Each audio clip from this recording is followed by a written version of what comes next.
Bonjour! Aujourd'hui, on est dans la nature, on est dehors, on est à McLeod Falls, près du camping de Fowlers à Mount Shasta. Aujourd'hui, je veux vous inviter à partager un moment de méditation dans la nature. Vous allez dire, bon, on fait ça d'habitude aussi, mais aujourd'hui, je veux vous inviter à prendre le challenge de marcher en silence dans la nature. Pourquoi marcher en silence? Parce que la nature, elle a besoin de silence pour se montrer. Ce matin, en se préparant, on a déjà vu des biches, on a déjà vu des petits Suisses, on a vu des chiens. C'est plein de vie dans la nature.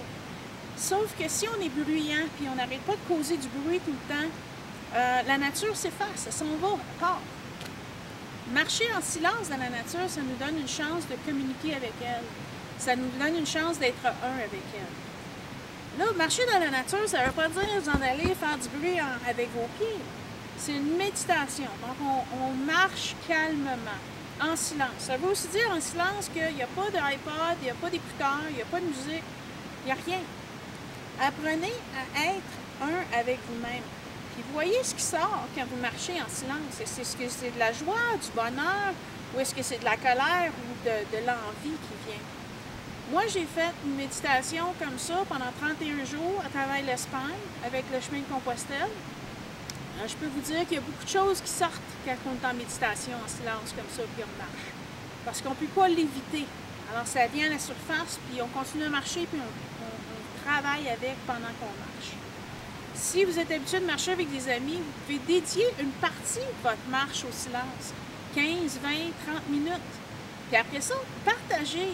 Durant le silence, c'est ça qui est sorti pour moi, ou c'est à ça que je pensais, c'est ça qui est arrivé pour moi. Fait que prenez votre temps pour déterminer un temps spécifique pour faire cette marche-là, pour partager avec la nature. Et quand vous allez marcher, vous allez déposer vos pieds. Je veux que vous déposiez des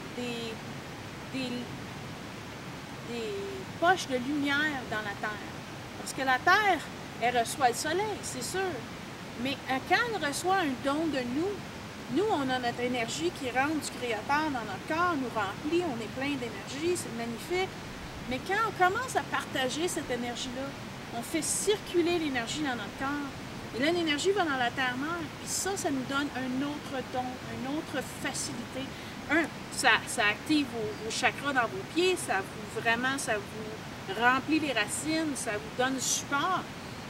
Mais ça vous aide à mieux communiquer. Et puis, il y a une circulation d'énergie qui se passe en dedans de vous qui est très, très importante. Je vais vous montrer comment on marche dans une méditation, mais je ne peux pas vous amener avec vous pour la journée, on va marcher pendant 2h30. Vous ne voulez pas me voir marcher pendant 2h30. Mais, par contre, vous allez me voir partir et c'est facile de m'imiter après ça. Restez focusés en silence, déposez les pochettes de lumière dans la terre à chaque pas que vous faites et vous allez voir les guérisons qui arrivent juste en marchant, c'est épatant. Alors je vous montre comment on fait.